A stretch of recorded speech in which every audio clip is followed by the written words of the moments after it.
और यूक्रेन के बीच चल रही जंग के बीच अमेरिका के राष्ट्रपति डोनाल्ड ट्रंप और यूक्रेनी राष्ट्रपति व्लादिमीर ज़ेलेंस्की की एक महत्वपूर्ण मुलाकात होने वाली है।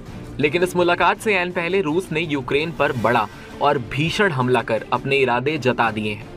रूस ने यूक्रेन पर भयानक हमला करते हुए सैकड़ों ड्रोन और दर्जनों मिसाइलों का इस्तेमाल किया है।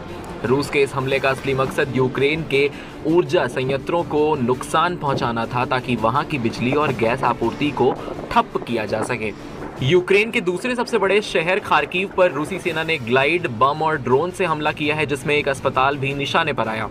इस हमले में 7 लोग घायल हो गए और 50 मरीजों को लेकर अस्पताल से बाहर निकलना पड़ा। यूक्रेनी राष्ट्रपति ज़ेलेंस्की ने बताया कि रूस हर दिन हर रात बिजली संयंत्रों, बिजली लाइनों और गैस सुविधाओं पर हमला कर रहा है। इन हमलों के कारण यूक्रेन के कई इलाकों में बिजली काटनी पड़ी है और राजधानी कीव में भी बिजली गुल होने की खबर मिली है। रूस के इस हमले में क्लस्टर हथियारों का भी इस्तेमाल किया गया है, जिसके चलते कई आपातकालीन कर्मचारी और इंजीनियर भी हमलों के निशाने पर रहे हैं।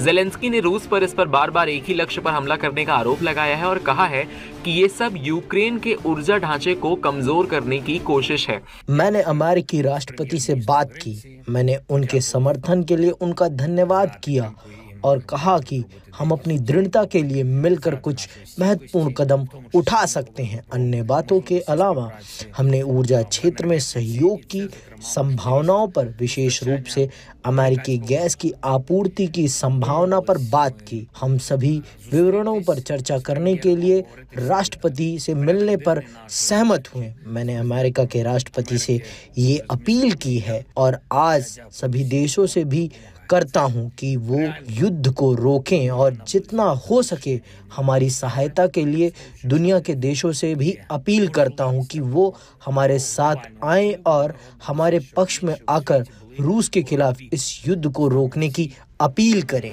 उन्होंने दुनिया के दूसरे देशों से मदद की अपील की है, ताकि वो यूक्रेन को बेहतर एयर डिफेंस सिस्टम उपलब्ध करा सकें, जिससे रूस के लंबी दूरी के हमलों को रोका जा सके। ज़ेलेंस्की का मानना है कि दुनिया को रूस को बातचीत की मेज पर लाने के लिए मजबूर करना होगा, ताकि इस युद्ध को खत्म किया जा सके। अमेरिका और यूरोप जैसे देशों से वह भरोसा कर रहे हैं कि वे यूक्रेन की सुरक्षा के लिए जरूरी हथियार और सुरक्षा उपकरण देंगे। खासकर ये उम्मीद जताई जा रही है कि अमेरिकी राष्ट्रपति डोनाल्ड ट्रंप यूक्रेन को और अधिक सैन्य मदद प्रदान करेंगे, जिसमें लंबी दूरी की टॉमहॉक मिसाइलें भी शामिल हो सकती हैं। ट्रंप ने भी मॉस्को को चेतावनी दी है कि वे यूक्रेन को ऐसे हथियार उपलब्ध करा सकते हैं जिससे रूस पर दबाव बढ़ेगा। हालांकि यूक्रेन को मिलने वाली विदेशी सैन्य सहायता में हाल के महीनों में गिरावट आई है। जर्मनी के कील इंस्टीट्यूट की रिपोर्ट के मुताबिक जुलाई और अगस्त के सैन्य मदद में करीब 43% की कमी देखी गई है। इस बीच यूक्रेनी राष्ट्रपति ज़ेलेंस्की वॉशिंगटन जाकर अमेरिकी राष्ट्रपति ट्रंप से मुलाकात करेंगे, जहां वे और अधिक सैन्य सहायता की मांग कर सकते हैं और रूस के खिलाफ कड़ी कार्रवाई का अनुरोध करेंगे। मेरा मतलब है, हमारे बीच एक समस्या है। पुतिन और ज़ेलेंस्की आपस में बहुत अच्छी तरह नहीं मिलते और कभी कभी मुलाकातें करना मुश्किल हो जाता है। इसलिए हम कुछ ऐसा कर सकते हैं जहां हम अलग हों, अलग लेकिन बराबर। हम मिलेंगे और बातचीत करेंगे, लेकिन यह उन दोनों के बीच एक बहुत ही खराब रिश्ता है। मैंने ऐसी चीजें देखी हैं जिन पर कोई विश्वास नहीं करेगा, लेकिन यह उनमें से एक है। इसलिए मैं हंगरी में मिलूंगा और हम सभी मिलेंगे। विक्टर ओरबान मेजबानी करेंगे और यह वास्तव में ऐसा है जो समय की मांग है। पिछले हफ्ते 7,000 से ज्यादा लोग मारे गए।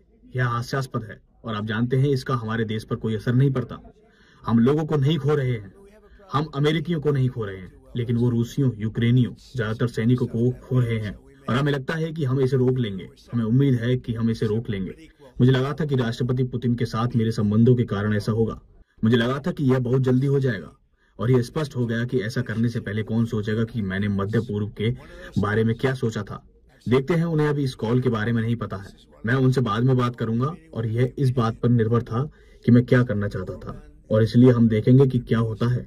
हो सकता है कि हमने ऐसा किया हो। यह एक बहुत ही उपयोगी कॉल हो कि हम अंत तक रहेंगे। हम शांति चाहते हैं, हम हत्याएं रोकना चाहते हैं। हर हफ्ते 7,000 लोग, क्या आप यकीन कर सकते हैं? हम हत्याएं रोकना चाहते हैं। इसलिए मैं उनसे बात करने जा रहा हूं।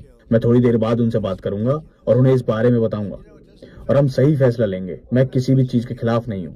मैं बस इतना कह रहा हूं कि शायद यह सही समय न हो।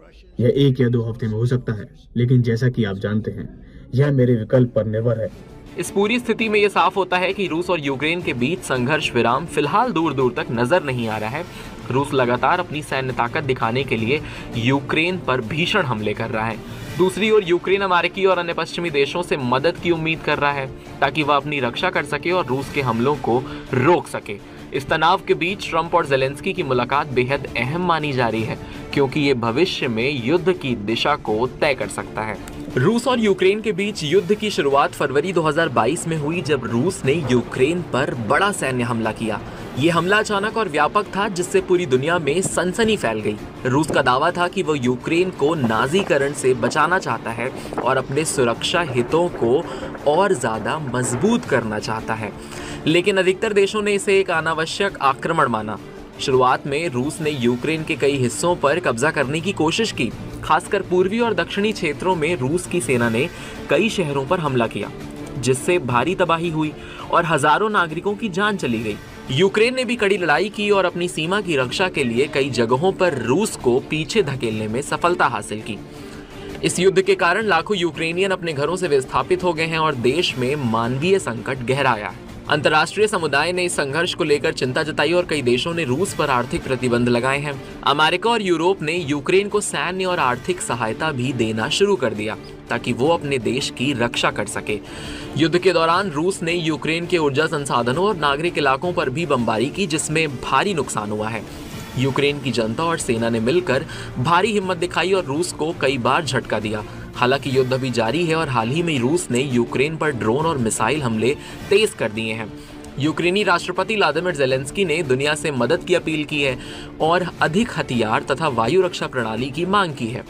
रूस ने भी अपनी सैन्य कार्रवाई जारी रखी है, जिससे युद्ध का समाधान फिलहाल दूर लगता है। इस बीच अमेरिका और रूस के बीच कूटनीतिक बातचीत की कोशिशें भी चल रही हैं, लेकिन अभी तक कोई स्थायी समाधान नहीं निकला है। इस पूरे संघर्ष ने यूरोप और पूरी दुनिया की सुरक्षा स्थिति को चुनौती दी है। रूस यूक्रेन युद्ध का असर इकोनॉमिकल, पॉलिटिकल और सोशल रूप से भी, यानी आर्थिक, राजनीतिक और सामाजिक रूप से भी वैश्विक स्तर पर महसूस किया जा रहा है। युद्ध के कारण ऊर्जा संकट, खाद्य संकट और शरणार्थी समस्या जैसी बड़ी चुनौतियां पैदा हो गई हैं। अभी स्थिति नाजुक है और दोनों पक्षों के बीच लड़ाई और कूटनीतिक दबाव जारी है। विश्व समुदाय उम्मीद कर रहा है कि जल्द से जल्द इस युद्ध का शांतिपूर्ण समाधान निकले और दोनों देशों को स्थिरता मिले।